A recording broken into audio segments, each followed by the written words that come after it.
exactly what position, but an opportunity with how many guys are going.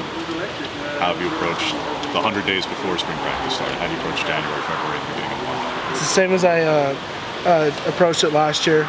Just working hard, doing everything, just sticking to the daily grind. I mean, I have a great opportunity in front of me, but the biggest thing I have to worry about is, improving myself and improving with my group, and really, just sticking with it and getting coaching, and not really looking at, the end result of the opportunity, but just looking at the process of it and just falling in love with it. So, what's been your process of just improving and getting more comfortable snapping the ball, which I know you did in a couple of games, but 40 snaps in a game versus hundreds. Hundreds.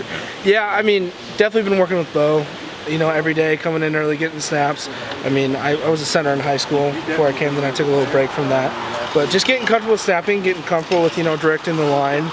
And, the biggest thing I've been really doing is I always just think to myself, what would Alex do? Because he set just a great framework, and if I do what he did, that's fine. But I'm just trying to elevate myself and, get there. You saw the finished product of Alex, but do you look back at his 2020, I realize it's really short, but 2020, because I think grading anybody against what he was doing last year in terms of calling audibles is probably unfair. So do you look back at kind of how he went about it in the beginning stages?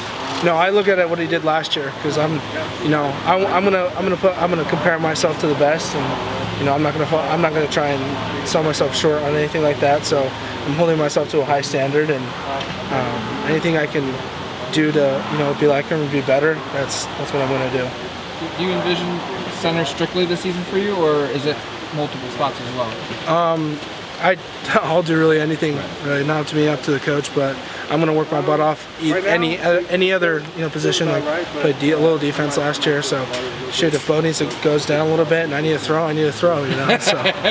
Coach Terry was saying that last time he was here, you were one of the pups, one of the young guys. What's it like having him back after you've grown and you've learned something, away from him, and then having him come back and coach you? Well, Coach Terry coming back has been, one of the biggest blessings ever, just because, he's such a great coach, great guy, and, he kind of recruited me here too. So having the opportunity to learn under him, and now when I'm kind of older too, it's like, I don't know, it's just like getting on a bike, riding a bike again. So it's been awesome. How would you describe his coaching style? How would you describe his coaching style? It's just Coach Terry, young, fire, gets after it, but also is very mindful of you as a person, and really personable, and so he's a great coach. You guys get after it every day regardless of the format, but it's scrimmage today. Yeah.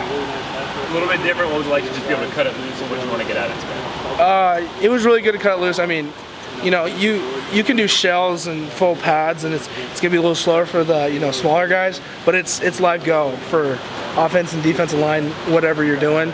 But it was a little bit different, and it was fun to be in Autzen, and it was exciting, and it was really good to cut it loose. And we're gonna have a lot of rust looking at the film, but I think what everyone's really excited about is getting better from it. So. With the veterans you guys lost up front, bringing in some new faces who have some experience, but they are new to you guys. Just where are you guys at in terms of chemistry, gelling? Just how's that progressing? I think we're doing really well. I mean, I love these guys. AJ coming in from Rhode Island, he's one of my best friends now. He's awesome. I'm teaching him to drive, and it's hilarious because he's from Harlem, New York, so he's driving my big truck. He's really scared, but it's been awesome. We brought in pieces, but it also goes back to Coach Terry as a coach. He hasn't really forced us to connect, but his coaching style and how he coaches is just it does bring you together, and it makes it fun. And we all love each other, and we're all there for each other, and so yeah, it's been awesome. Is Johnny a cautious driver? Is he a crazy driver? What kind of driver is he? Okay, well, it depends. I mean, I got a big truck. It's a little bit lifted, right? So we get him on the freeway, and he's just white knuckling it, right? But he calmed down a little bit. He's a very cautious driver. He's a very cautious driver. Yeah. Year one for Bo, he was really good. Yeah. Where have you seen him just expand on that right now in his second season with you guys? Where's Bo gotten better for you? Bo's gotten better with us, just communication-wise. When it comes to just play calling and stuff like that, I mean, the connection piece is great. But I was thinking a really big portion of that is, he really works with us. He comes in early and late and does meetings with us as well. He tries to learn our terminology and then kind of show his terminology too. So it's not really separated between, offensive line and quarterbacks. We got to work together, like my job is to make it so he can go back home to Izzy and be okay, So he and Alex last year were really good at audibles, whether it was Bo or whether it was Alex. How much has he helped you at all? Have you guys had conversations about just what you're looking for those audibles to get them right? Yeah, we're not really.